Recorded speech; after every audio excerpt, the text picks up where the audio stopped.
I'm a search and rescue officer for the US Forest Service, and along the way, I've seen some things I can't explain.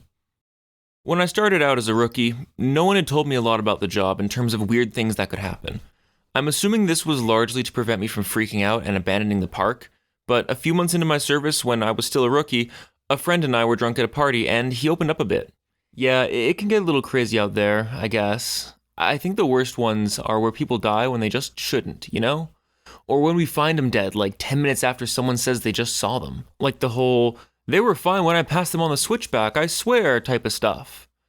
Like, take this guy who I found one spring out on a really popular trail. Someone comes into the VC freaking out about some guy who's lying in the middle of the path in this giant pool of blood. So we run out there and we find this guy dead as a doornail, which he absolutely should be, because the back of his head is like mashed potatoes. The skull is decimated, brains are leaking out like custard filling, and the guy's old, so you just figure, yeah, he probably fell and hit his head. Old people fall all the time, it's no big deal. Except that in this area where he fell, it doesn't have any big rocks. There's not even any stumps or big branches. And on top of that, there's no blood trail, so he clearly died where he dropped. Now, that's when you turn to murder, but there were people just out of the line of sight of this guy. If someone came up behind him and murdered him, there's no way that these guys wouldn't have heard or seen the guy go down. And again, even if someone had killed him, there'd be a blood trail, spatter all over the place. But everyone on the scene said it looked exactly like he'd fallen and smashed his head on a rock. So what the hell did he hit his head on? And then there's this lady I found in a different park about 5 years ago that I was working at, back when I was upstate. We found her in the middle of a big stand of junipers, curled around the trunk, like she was hugging it. We picked her up to move her, and a fucking waterfall comes out of her mouth. Splashes all over my shoes. Her clothes are dry, and her hair is dry, but the amount of water in her lungs and stomach was phenomenal. Like, unreal, man. Coroner's report? It said the cause of death was drowning. Her lungs were completely full of water. Where this happened was in the middle of the high desert, with no puddles, no water for miles, nothing, and no sign of anyone else being out there. I mean, yeah, it's possible they were murdered, but why go out of your way to do it like that? Why not just stab him and be done with it? I don't know, it just sits weird with me. Now, of course, that freaked me out a little, but we were wasted, and I guess I sort of wrote it off as a fluke, just telling ghost stories to freak a rookie out. I also assumed that any truth to his stories was exaggerated because, you know, we were wasted. Now, I don't like talking about this next case very much. It's an awful one that I've done my best to forget about, but of course, it's a lot easier said than done. This happened about 6 months after the conversation with my friend at the bar, and up until that point, I hadn't had a lot of really weird shit go down. A few things here and there, of course, like the stairs, but it's amazingly easy to get used to stuff like that when it's treated as if it's just normal by everyone around you. This case, though, was a little different. A guy with Down syndrome in his 20s went missing after his family lost sight of him on a major path. That was odd in and of itself because this guy never left his mom's side. She was absolutely convinced that he'd been kidnapped, and unfortunately, a ranger who isn't with the park anymore insinuated that no one was going to kidnap someone with that kind of disability. Not very tactful, to say the least. We wasted a lot of time trying to calm her down enough to get information about him, and then we put out an official missing persons call. Because of the urgency of the situation, him being mostly unable to function alone, we had local police come in and help us.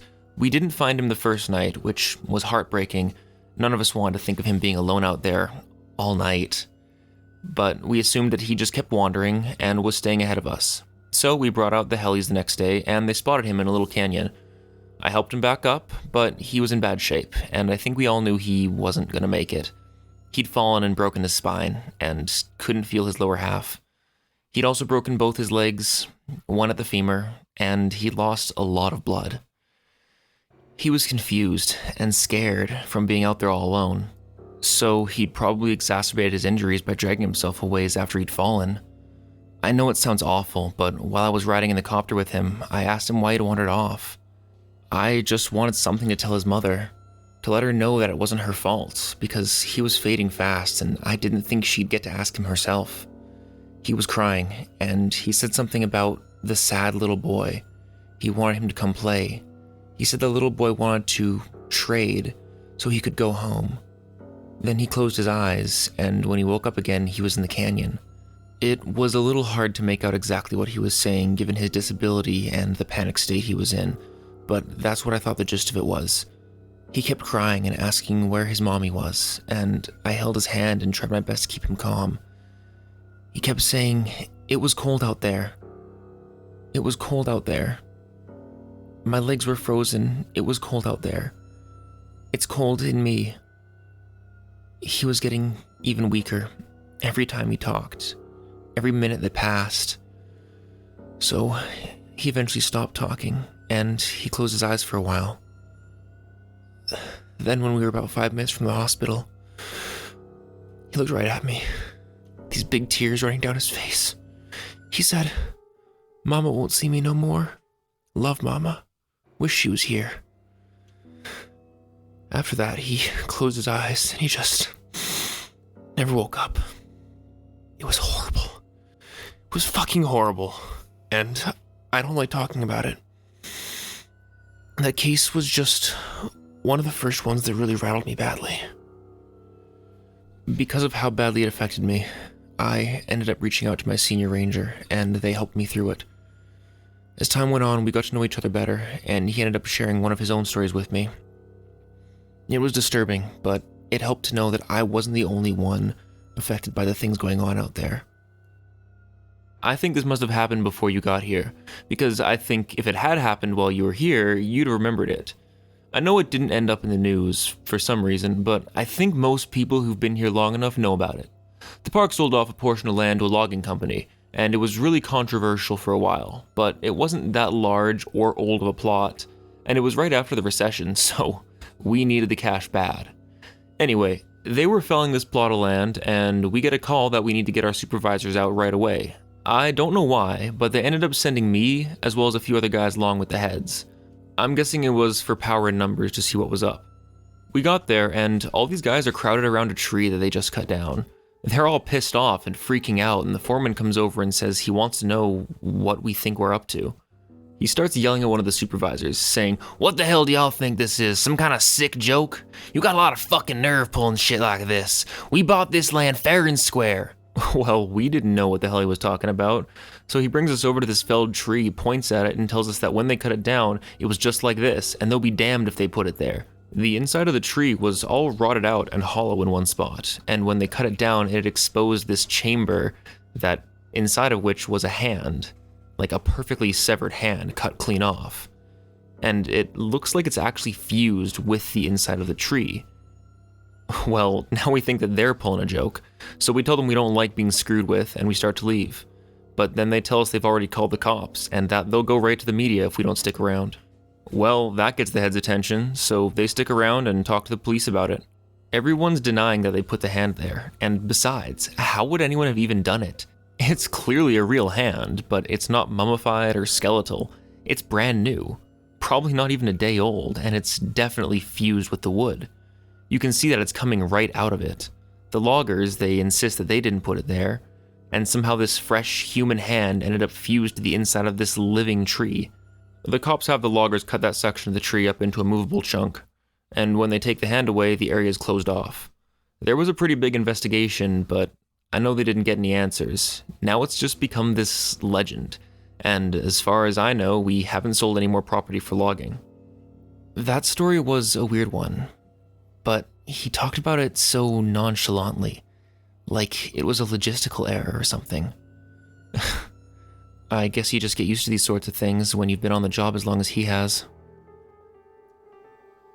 As you all know, I went to a training seminar recently and heard some amazing and horrible things out there. One of the guys I talked to while I was there told me a story when we were all around the campfire one night. We were both pretty drunk, and we were swapping stories. He told me this one. Me and another guy were out on a field search because some campers reported screaming noises at night. So we head out there to look for whatever freaking mountain lion has wandered into the area. And I'm pissed off. We've had 3 of them show up in the camping areas that year alone, and I'm getting tired as hell of constantly having to deal with them. Plus, I just don't like them anyway. They're a pain in the ass, and they're loud. They scare the shite out of me. Fucking cats. So I'm groaning about to the guy I'm with, and he thinks it's a real freaking riot. So we're seeing all these broken branches and what looks like dens, and we're pretty sure we know where this thing is. I call in and they tell me to confirm if possible, which just means they want you to step on a big pile of shite and use that as proof. I'm not seeing any though, so I basically just tell them to shove it. I'm done. We know that damn thing's out here somewhere, even if I'm not stepping in its shite or inside its mouth or whatever. Guy I'm with wanders off to take a piss or whatever, and I stay behind watching this little burrow under a tree to see if maybe a fox or something's living under it. Cause I love foxes, man, they're cute as hell. But anyway, I'm watching this tree and I start hearing branches crackling, and it's coming from the direction my partner went opposite of. Now, I've got my pistol, but you and I both know that's not gonna do jack all against a cat. I cock it and holler for my partner to get his dumb ass back here, but he's too far and he can't hear me. I stand up and get my sights on what the thing is approaching from, and I shite you not, man. I just about peed myself as this guy's coming towards me, and he's backflipping through the fucking woods. Like, instead of walking, he's doing these crazy freaking backflips. And I swear to God, man, he cleared every bush and log in his path. Like, it was like he knew where he was going. I yell at the guy to stop right where he is, and I'm pointing my gun right at him. But he keeps coming, and I just kind of lost it. I shot at the ground in front of him, and it was a dumb frickin' thing to do. But man, I didn't want this guy anywhere near me. When I fired, he was about 50 yards from me, and as soon as the gun goes off, he whirls around and goes off backflipping into the woods. My partner hears my gun go off, and he runs back and asks what's up. I tell him there's some fucking weirdo out here hopped up on God knows what, and we need to get the hell out of Dodge. I let the cops know what happened, and they kind of laughed at me for it, but I swear this actually happened. I didn't get any trouble for firing at him, but man, I don't know what kind of crazy nonsense that guy was on, but I've never seen anything like it before. It was absolutely butt-fucking crazy. I think we can all agree that there's stuff going on out there in the woods, and while I'm not going to spout off about what it could be or offer any theories, what I want people to take away from all this is that it is so damn important to be safe when you're out there. I know a lot of you think you're invincible, but the fact is that you can die out here, or be hurt, or go missing. It's easier than you'd ever imagine. This has been part 6 of a 6-part series. Now, I'm curious about that hand in the tree, because previously we've heard a story about the guy climbing the stairs who got his hand cut clean off, like it just disappeared. It was like an interdimensional guillotine came right down on him. I wonder if those two stories are connected. Maybe not specifically that story about that particular guy, but something along those lines. Is that where the hand ends up? It's just something to think about, a little food for thought. I've discussed a little more with some members of the pagan community and occult practitioners, and a lot of what I'm getting is the same stuff that I've gotten this whole time, which is just, they all seem to have the same kind of rules. Don't wander off. Don't follow noises that you don't know what they are, even if it's sounds that appear to be a person. When you're camping, don't leave your campsite. If you're backpacking, don't leave the light of your fire. And when the sun goes down, make sure you have that fire ready and burning. So that's it for today, and that's it for this series. Don't forget to like and subscribe if you enjoyed this. It really helps me out a lot. My name is ReddList. I hope you have a great rest of your day or night, and I will see you next time. Sweet dreams.